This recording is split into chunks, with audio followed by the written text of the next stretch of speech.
Alright, y'all, we're getting into some comp right here. Pokemon competition wise. Most used team for every Pokemon game. Let's go. This video was made possible by Squarespace. Thanks, Squarespace. Have you ever wondered what the most used Pokemon are in terms of playthroughs? Not the ones used in competitive, but Pokemon you're most likely to see in someone's in-game team. Well, I think I may have figured out what the most used Pokemon teams are for each Pokemon main series game. Now, obviously there's no real way to find out what is factually the most used team for each game. However, we can definitely get a somewhat good idea. So to figure out what team is the most used for each Pokemon game, let's start with the obvious, figuring out which starter was picked the most in each Pokemon game. So to try and get some more accurate answers, I ran polls on both my Twitter account and YouTube community tab, asking people which starter they picked for each game. And crazily enough, the percentages on YouTube and Twitter were almost identical, meaning that these results most likely are pretty accurate. So now that we have a pretty good idea at which starters were the most used for each game, what about the rest of the team? Well, to try and get as accurate results as possible, I created a form where people could list which Pokemon they picked for their in-game teams for each game. Some results were very obvious, and some not so much. So, let's get started with the Kanto games. The first Kanto team we're going to go through is for Red, Blue, Green, Fire Red and Leaf Green. I think we all knew that Charmander was going to win the starter poll. But what about the rest of the team? Probably the most popular Pokemon I found outside of the starter was Nidoking. It makes sense as well, given how early in the game. That's my boy. Earthquake, Mega Horn. That's my boy. Double kick, tackle. Nah. You can find a Nidoran, it learns Double Kick for Brock's Gym, and Nidoking is just a cool looking Pokemon. For the next team member, one of the first Pokemon you're able to catch is Pidgey. Not only is it one of the most iconic bird Pokemon, but given that Charizard couldn't learn Fly until Pokemon Yellow, making Pidgeot the most likely candidate to be the player's flyer in Kanto, especially compared to other mons that could learn Fly, makes perfect sense. It was also very popular in the anime. Next up we have Raichu. Not only is Pikachu the mascot, but it can be found pretty early on in Viridian Forest. It was one of the rarer spawns, but of course that would make people want to catch it. An extremely popular late game pick was Snorlax. There were only a couple of them available in the game, and given how popular and strong Snorlax is, also not that surprising to see it on the team. Finally, for the player's Surfer, the main water types I found to be popular in Kanto was Blastoise, Gyarados and Lapras. Blastoise is excluded since we have Charizard as the starter. Gyarados at first make the most sense, since you can buy a Magikarp pretty early in the game. However, I found Lapras to be way more popular of a choice.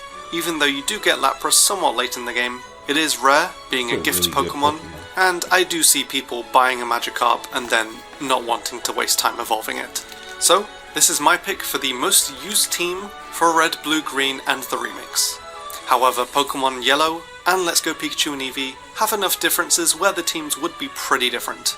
With Pikachu being the starter for Pokemon Yellow, this gives the possibility of the Kanto team having no starter on it, or having all three starters on it. Usually being able to use 3 starter Pokemon on one team isn't possible, unless you trade. However, given how popular all 3 of these Pokemon are, it's pretty safe to say that the majority of people, including myself, took advantage of this, making Pikachu and the 3 Kanto starters pretty easy picks for the yellow team. The last 2 slots, Snorlax I predict still being a popular choice, given how rare it is in the game, and for the last slot, I found Nidoking way too popular to leave out. Pikachu is basically useless against Brock, so Nidoking makes sense. And this would be the team I most likely see being used for Pokemon Yellow and Pokemon Let's Go Pikachu. Let's Go Eevee on the other hand would obviously be a little bit more different. Instead of Pikachu, we'd have Eevee, and instead of Snorlax, we'd have Raichu. Some other popular Pokemon I found for Kanto that didn't make the cut for any of the teams were Arcanine was the most popular fire type, if it wasn't for Charizard, although it was also a version exclusive, making it a bit more difficult. Dragonite took a lot of time and effort to obtain and evolve, so didn't quite make the cut. Jolteon was easily the most popular evolution, and would have been the electric type of the team if it wasn't for Pikachu. And Hitmonlee is given to you at the dojo, but just wasn't quite as popular as some other choices. National security depends on staying ahead of the threat. At Booz Allen, our intelligence and technical experts work together to integrate emergent technologies for the next. Moving on to Gold, Silver Crystal and the remakes, the most popular Johto starter was easily Cyndaquil. Chikorita unfortunately had no chance. And there was another water type I knew was going to be on the team over Feraligatr, that water type being the Red Gyarados. Let's be real, we all wanted to use this on our team. A free shiny that was not only iconic but looked great. It was given. Next up is Ampharos. The Mareep line is one of the most popular in Johto, especially from the electric type options, and Ampharos was no surprise one of the most popular picks. For the flyer of the team, the obvious choice was Crobat. It's much cooler than its pre-evolutions, and even the regional bird, and it's just a very popular cool Johtomon overall. I don't really like Crobat. I like Noctowl. That's my boy. The next team member, I had some options, and the one that ended up winning by a lot was Heracross. Now this Pokemon is a headbutting counter only, which made me question whether to have it on the team, since it can sometimes be quite rare. However, you can find it in a lot of different areas, and I think the anime did make people want a Heracross. That and, since Heracross was one of the most voted for Pokemon, I kind of had to put it on the team. And the last Johto member we have is Lugia. Not really surprising to see a box legend on the team, and Lugia was easily the more popular of the two. And there's the most used team I picked for Johto. Other Johto Pokemon that was considered was Feraligatr, losing out to Typhlosion, Noctowl losing out to Crobat. Dragonite was much easier to obtain in Johto than Kanto, but still suffered from taking too long to evolve. Tyranitar had some mentions, however you can only get one at the very late end of the game. Jolteon was also popular, but did lose out to Ampharos. And the Johto evolutions. I almost picked Umbreon over Heracross, however Heracross was answered way more than Umbreon, despite how popular Umbreon is. That and Umbreon's evolution method I see not being the easiest for some people. Moving on to Ruby, Sapphire and Emerald, all three starters could have easily have been picked. In the end, it was between Sceptile and Swampert ended up winning, given how popular Mudkip was, as well as Swampert being by far the most popular surfer in the game. Manectric was also picked, Electrike being a cool electric type that players could get. Bro, I'm gonna be honest. I fought that Pokemon so many times in Ruby and Sapphire. I didn't want to see him anymore, bro. I didn't want to see him anymore. Electrike, I didn't want to see him anymore. I had to go with a whole different Pokemon for my electric type. I was so desperate that I used Plusle, bro. And then I had to get rid of them because that garbage. So I didn't really have a good electric Pokemon in that game, bro. Somewhat early on, it made a lot of sense. Next we have You know what I did have? a Salamence with Thunderbolt. Gardevoir, very clearly one of the most popular Hoenn Pokemon easily. It's also a rare spawn early in the game, where Wally finds his rots, so wouldn't be surprised if some people wanted to also find their rots in that location. Next up is Breloom. This would be the grass member of the team, and was surprisingly popular among votes. The last two team members were almost unanimously picked, being Aggron and Flygon. Aggron I see almost being the Nidoking of Hoenn, a cool looking beefy 3-stage evolution that's overall pretty popular. And Flygon was the most popular choice for a flyer, so this is the most used team pick for Ruby, Sapphire and Emerald. The remakes on the other hand changes things just a bit. When the game was released, a certain event Pokemon was given to players, being a shiny Beldum. Metagross is one of the most popular Hoenn shinies, as well as getting a brand new Mega, so Metagross I had to put on the ORAS team, replacing Aggron as the Steel type. So despite there not being many changes, that would be the team for the Hoenn remakes. Other popular choices were Linoone, being a great HM slave, Camerupt being the most popular fire type other than Blaziken, but not as popular as other choices, Altaria losing out to Flygon, Rayquaza, no surprise there, and finally, Swallow. I had Swallow on the team for the longest time, however, found that it fell off as we went through each Hoenn team member. I had Swallow for a very long time in my run through, but then I discovered Trophius. And I was like, whoa, grass and flying. Who would have thought about that? Bro was using Razor Leaf, using Fly, using Solar Beam. I'm like, and then using, what was it called? I think it's called Magic Leaf. The move, it's just Razor Leaf, but it doesn't miss, and it's a special attack. Trophius was hitting, bro. And Swallow just, he wasn't as cool. Swallow is cool, but he just wasn't as cool. It's cool in the anime, though, when Ash is Pikachu and Swallow do a combination Brave Bird Thunderbolt attack. Yeah, that's cool. Leading me to believe that most people caught a Taillow early on may have had Swallow as their flyer early game, and then replaced Swallow later with a better flyer, in this case being Flygon. So while I definitely see Swallow being part of the team, it ultimately had to be cut by just a little bit.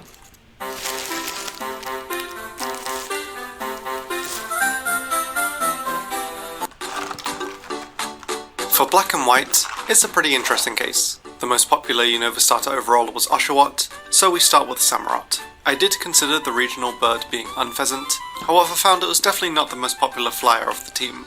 Instead, Archeops was picked. I found it to be by far the more popular fossil, and the most common pick when it came to a flyer. RIP to his defeatist ability. It's a literal negative ability.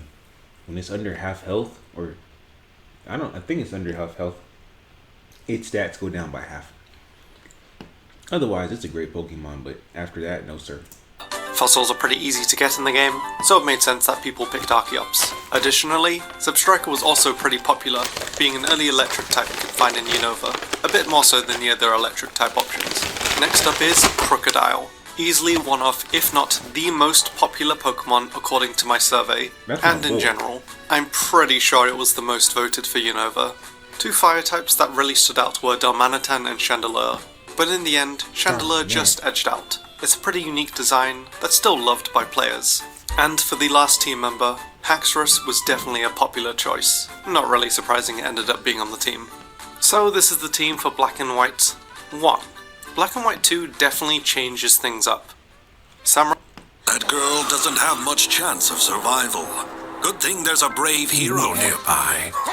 Samurott is still the starter of choice. However, unlike the Black and White games, Black and White 2 had quite the number of past generation Pokemon available near the beginning of the game, which definitely influenced a lot of people's teams. The first and most obvious one being Riolu. Players, including myself, really wanted Lucario on their team, and since almost every Black and White 2 team I saw had Lucario, this was a pretty easy pick. Another popular past generation Pokemon available in the same area as Riolu was Mareep, leading to Ampharos being the electric type of the team. For the fire type, I was surprised to see that Arcanine was picked the most. It was again another past generation Pokemon, available somewhat early in the game, and was apparently used by a lot of people. A Pokemon returning from the Black and White 1 team is Krookodile, still one of the more popular Unova Pokemon, and also still one of the most voted, no surprise there. And the last team member is of course Zoroark. This Pokemon wasn't really available to players to have on their team in the first Black and White, but it is in the sequel, and given how iconic Zoroark is, no surprise it was a popular choice. And that's the team for Black and White 2. Other Unova options were Stoutland, being somewhat popular at the beginning of the game, but falling off later, Excadrill, losing out quite badly to Krookodile, Darmanitan and Volcarona being other fire-type options, Unpheasant being an early game Pokemon, and Flying Choice, Electros and Galvantula being popular electric-type choices. Flygon was another very popular past generation starter, that also most likely would have been the flyer of the team. And Seismitoad. Shockingly. Now before we continue, I want to talk about today's sponsor, Squarespace. If you're looking to start your own Electros and Seismitoad are actually my guys. I really did enjoy them.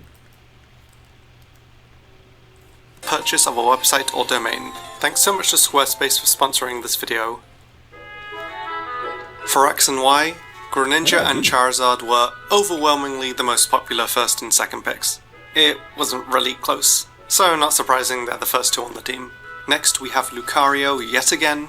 It's gifted to us in the game, as well as being our first Pokemon that we Mega Evolve. One of the most voted Pokemon for sure. Aegislash is also added to the team, another very popular Pokemon introduced in X and Y with a fun gimmick. Next up is Tyrantrum, easily the most popular of the two fossils, and I think a T-Rex Pokemon was always going to be a popular choice. And for the sixth member of the team, we have the Box Legendary. Both of them were pretty much the top two choices for the last slot, so not too surprising that the Box Legend ends up being the final pick. And here we have the Kalos team. Other popular picks were Talonflame. It was actually really close between Talonflame and Charizard, but ultimately ended up going with Charizard. The event Blaziken, that was distributed on release, but again, Charizard.